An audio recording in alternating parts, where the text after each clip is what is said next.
Mhm. We are now continuing in a speech that the Lubavitcher Rebbe gave in 1991, 30 years ago. 1991, the Rebbe gave this speech, and it was coinciding exactly with the date of this year, the second day of the month of is the fifth month of the Jewish year, fifth month. The second day of that fell on Shabbat. And it was exactly this week's Torah portion. Back then, it was two portions joined together, but Matot, which we learned last weekend. Sometimes it comes out that way, which we'll explain that differently. That outside of Israel is different than in Israel. They catch up, it'll be the same thing. But our point is the same point. Now we are finishing the book of Numbers. The book of Numbers is the fourth book of the Torah. And we are beginning the fifth book of the Torah. Also, we are finishing the fourth month of the Jewish year, Tammuz. We're going to the fifth month of the Jewish year. Fifth month. Also, because we are saying we are finishing the book of Numbers, so anytime we finish a book of the Torah in the synagogue on Shabbat, they finish the last word of that book, and everyone says, Chazak, Chazak, Vanit Chazek. Let us be strong, strong, and we will strengthen ourselves. Chazak, Chazak, Vanit Chazek. That's what it says. So the Rebbe says, what do these words mean? It means let's be strong, and we will strengthen ourselves. You know, we're finishing the Torah, and the Torah gives us strength. So we'll strengthen it. Here, let's see, what are the last words? The last words in this, it says, Elam hamitzvos v'hamishpatim asher tziva Hashem biyad Moshe el bnei Yisrael b'arvos me'av al Yarden Yericho, and everybody yells out Chazak Chazak v'nit Chazek. What does it mean? Be strong, and we will be strengthened. And maybe there's other translations, but that's it. 3 times. The Rebbe says these 3 times, that shows on 3 types of strength, and it also corresponds to the 3 holy temples. The 3 holy temples. And these 3 holy temples, that's what we got up to last time. Yeshlom, we can say that these numbers, the Rebbe is also talking about number 4 and the number 5. Let me just say in a very short way what the Rebbe is going to say so that you can sort of understand it. The number 1 shows on existence, holiness. God is one. The number 2 shows on an opposition. The number 3 shows on peace between them. I think in English they call it thesis, antithesis, and synthesis. You ever heard that before? That's what I heard somewhere. Anyway, so it says that first of all we have the first temple. That's like pure godliness. Then we have the second temple. Second temple was because the first one was destroyed, so it shows that there's opposition. Then we're going to have the third temple, that there's not going to be any opposition. That there's going to be a unity. Says the Rebbe, but the number 3 still is a result of this opposition. There's a third thing that unites them. So the opposition is sort of still fresh. It's like a person that got sick and you got totally healed, but still, there's still with the 2 oppositions, and and there was peace between them. So it's still a trace of the opposition is there. Number 4, that shows a level of completion and wholesomeness that's no hint at the the discourse, the discord that was there before. Right? A totally different level of healing. Why? Because it comes from the number 5, which that's totally above any. And that's what the Rebbe says, that some people say that the future redemption, the third temple, is going to be a result of the third redemption from Rome.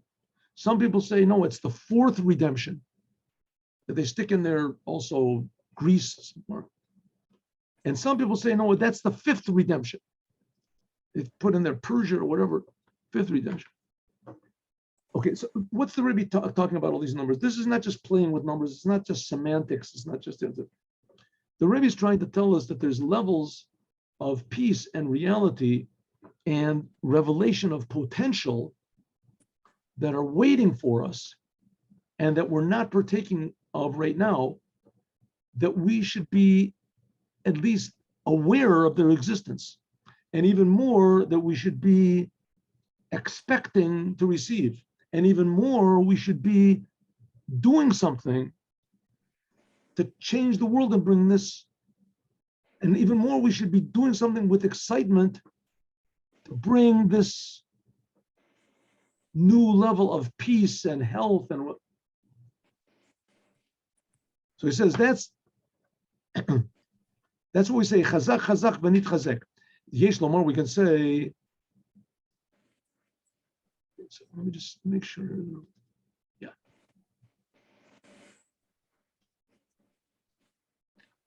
Yesh lomar, we can say Shapratyam is praying that these numbers are relevant to the third temple, the future redemption, and the third temple, which are hinted at the time when we read these two Torah portions, Matot, Maseh.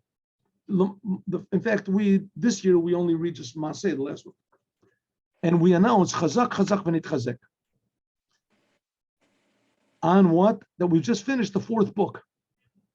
And we finished the fourth book. This is in the 3 weeks of what is called mourning over the temple.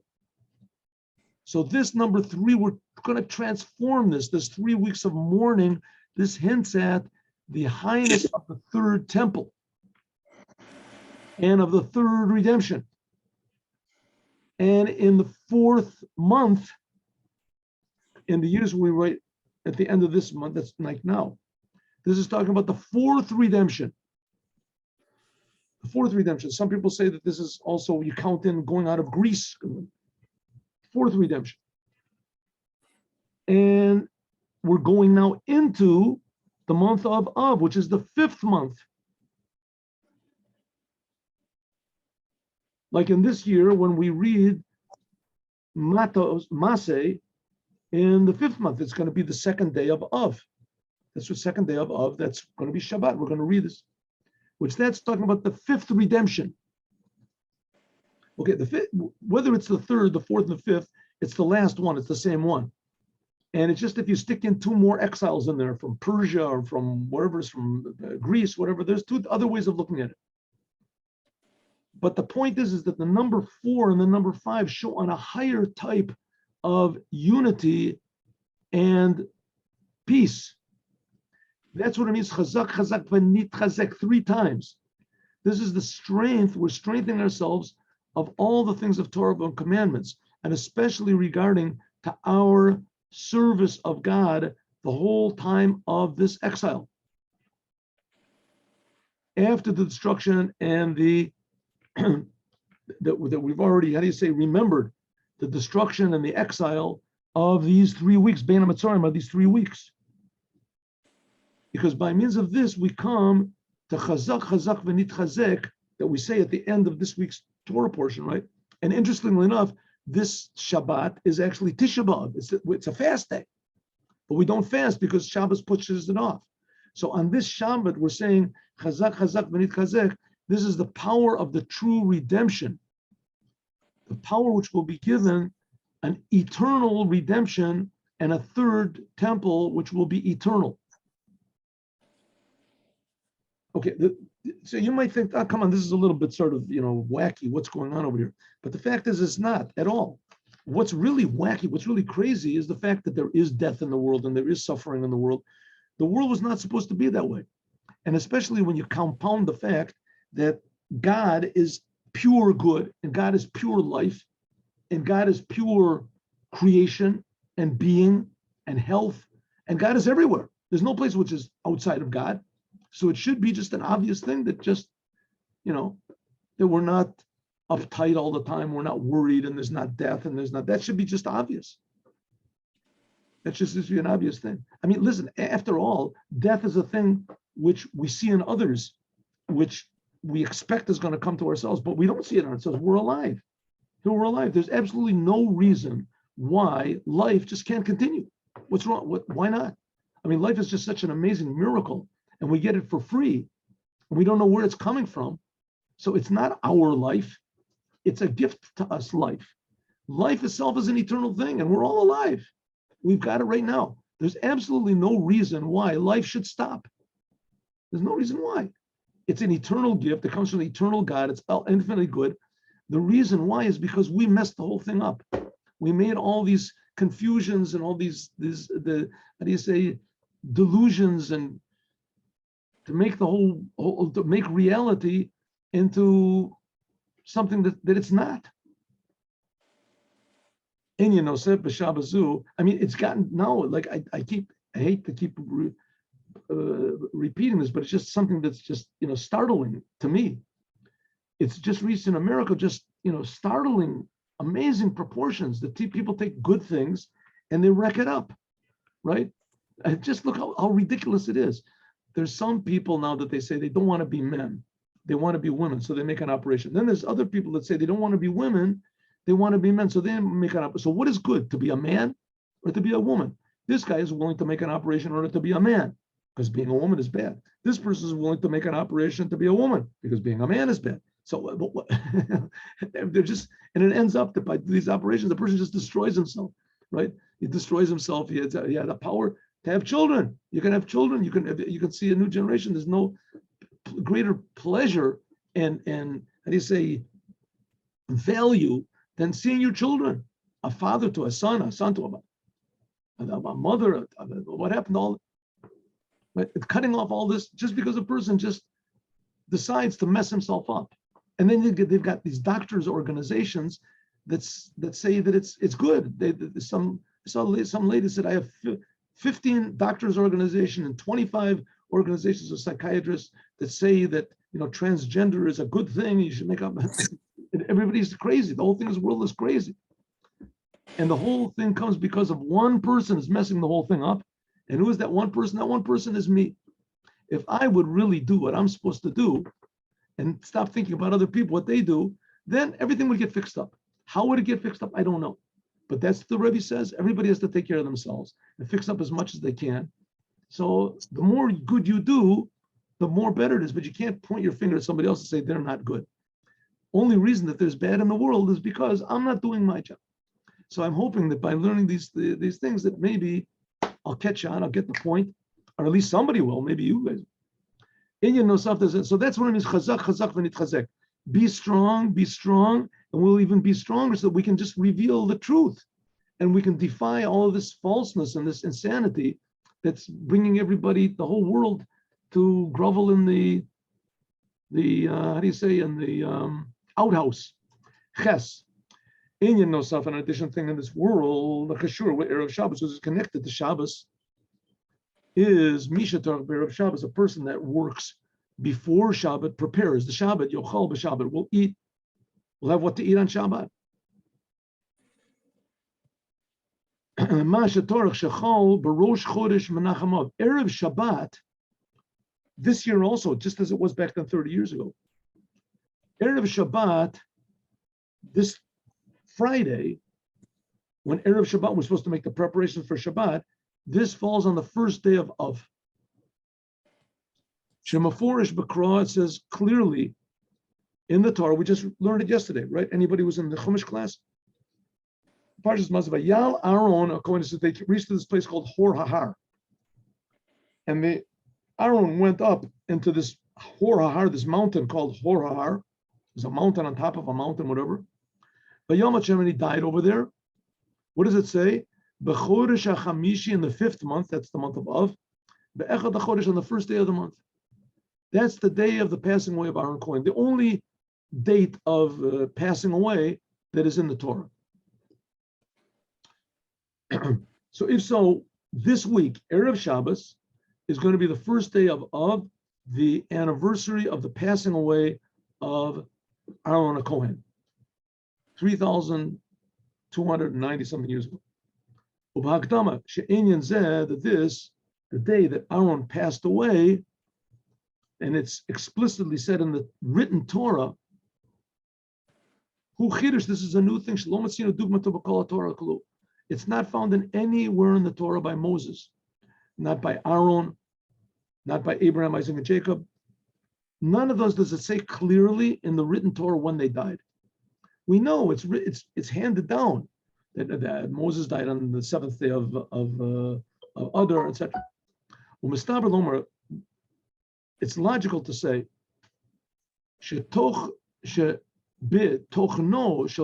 that the content, the meaning of this, the 5th month on the 1st day, this is hinting at the whole entire nature and service of Aaron. Now, Aaron in the Torah is no less important than Abraham, Isaac, Jacob, Moses. With Aaron and Moses together, they took the Jews out of Egypt. Aaron sort of took the back seat, but the fact of the matter is that Aaron was no less important. Shaluch, and therefore,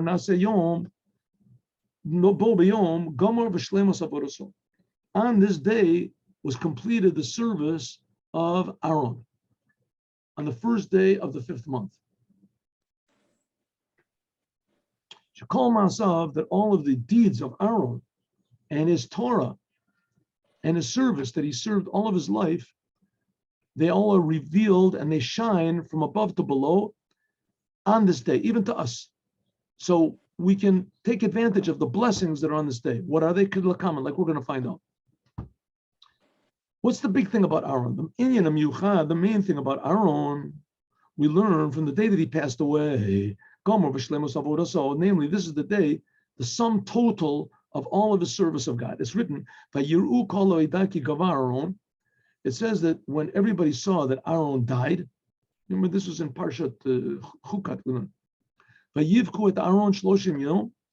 and the people wept for Aaron 30 days, call Beit Yisrael, all of the Jewish people, the men, the women, the Fisha Aaron, because Aaron, what did he do? Aharon, Rodev Shalom Umate Ahava Kuli. He ran after peace and he implanted love for one Jew to another. Ubalash Mishnah, like it says in the Mishnah Pirkei Avot, Oev Shalom, it says you should be like pupils of Aaron, you should run after peace, you should love peace, pursue peace, love even the briot, love the creations. In other words, Jews that are, the only good thing you can say about them is that God created them. Umakarvim the Torah, and try to bring them closer to the Torah. When Aaron passed away, this instigator of love departed from the world.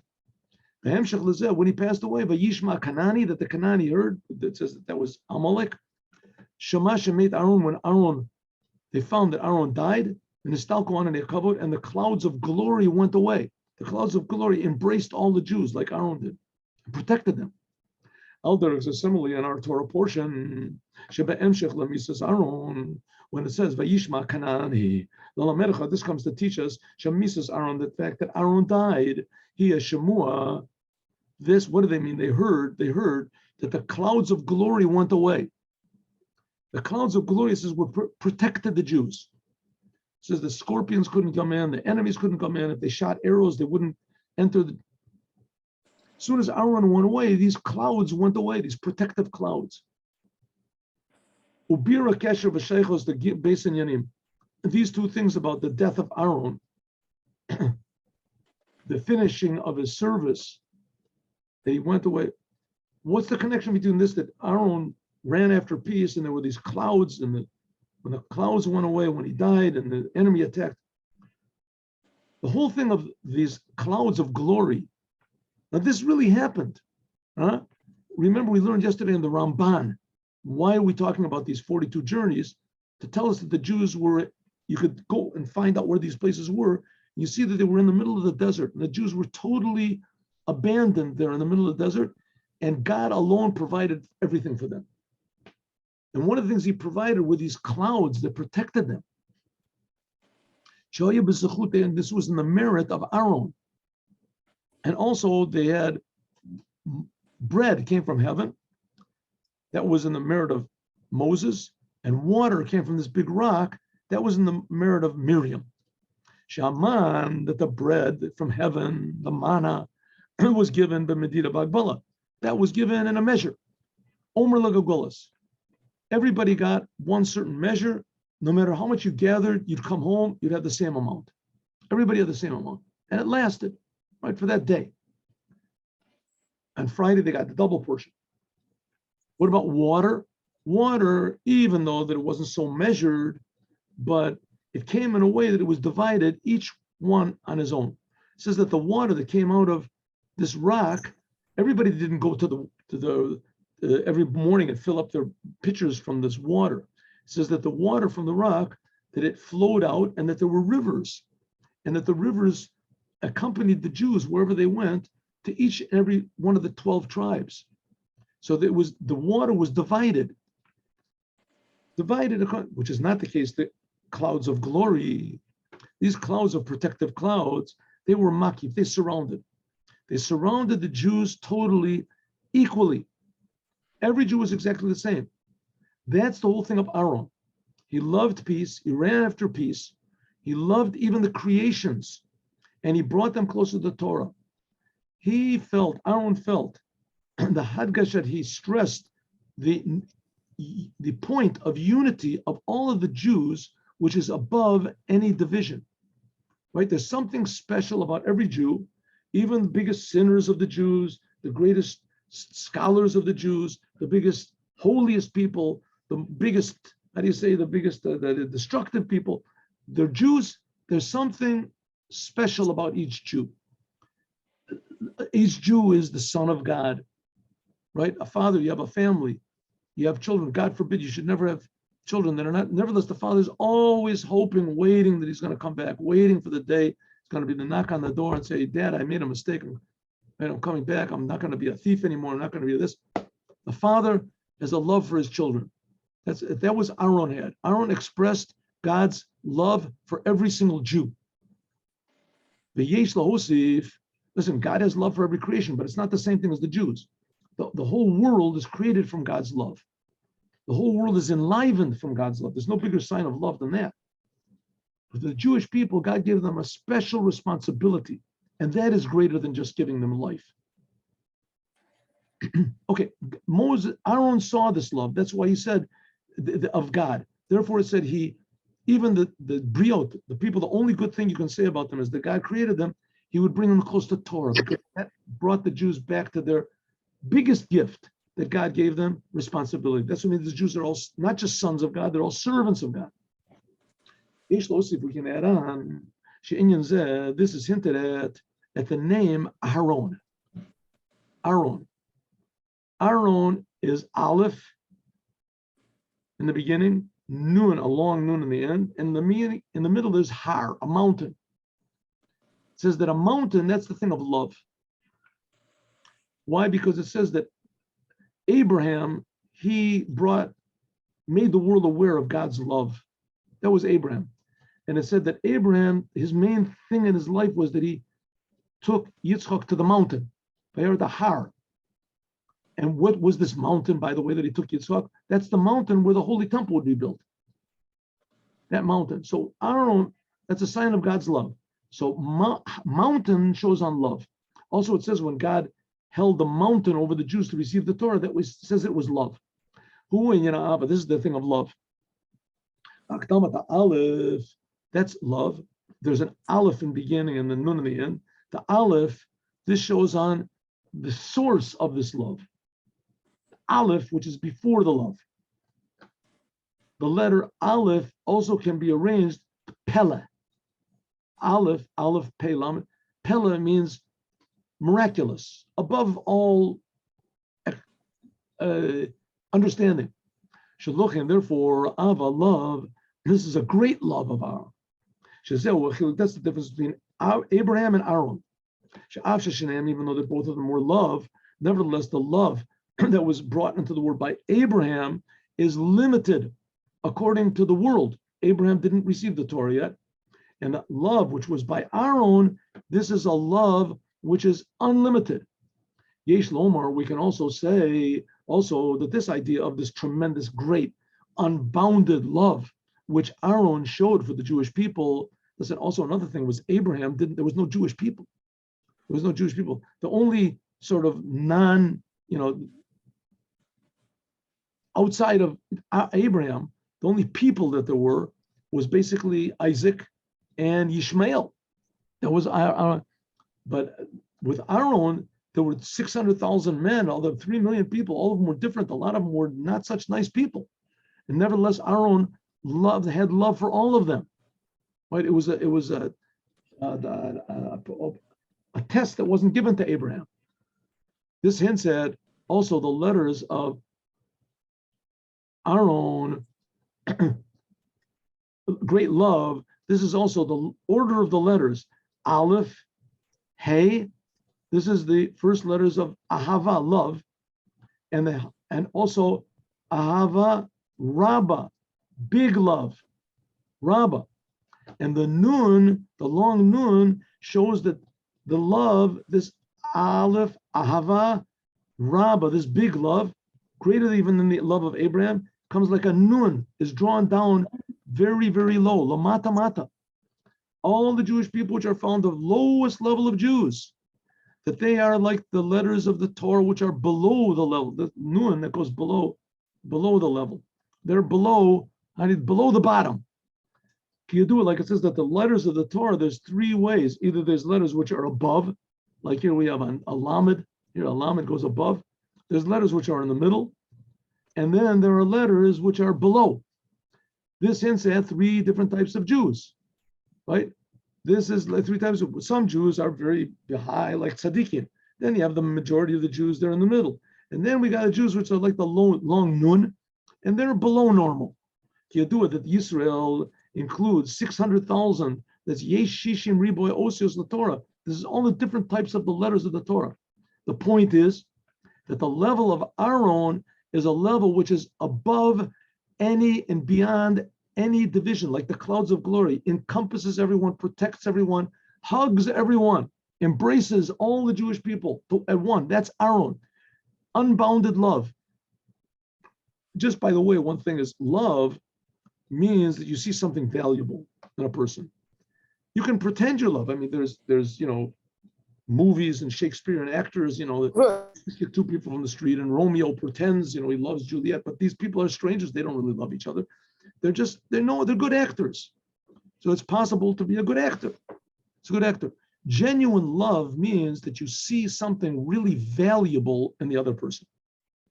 You see something that's really, truly precious that you yourself value in the other person. In order to do that, you have to sort of develop your sense of how precious is a Jew, how precious is God's creations.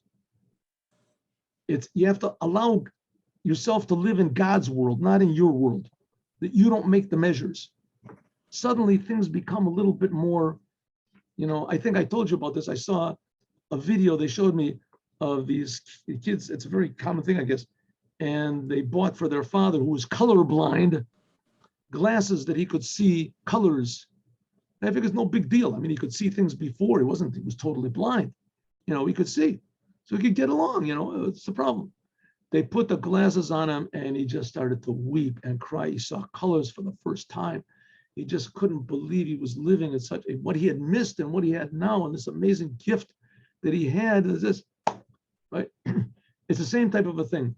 You're colorblind, so you don't see the beauty in a flower. You don't see in a child's eyes. You don't see the sea, the contrasting colors. You don't see it, so it's okay.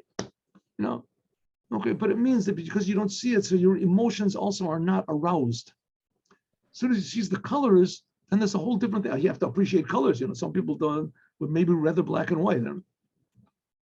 So it's a different type of appreciation. The same thing is, to love another Jew means you have to appreciate something. You have to see something in a color, something that's precious in another Jew. And if you don't see it, at least believe that it's there. At least believe that it's there.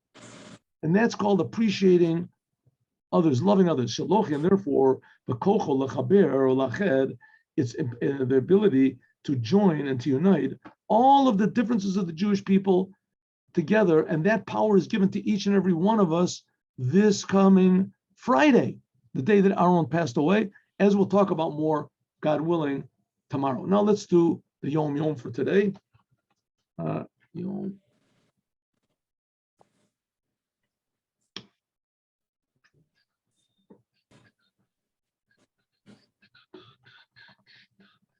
One minute.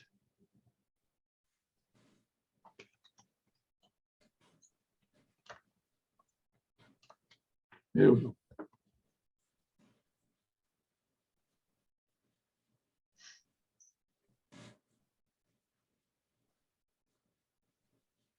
No.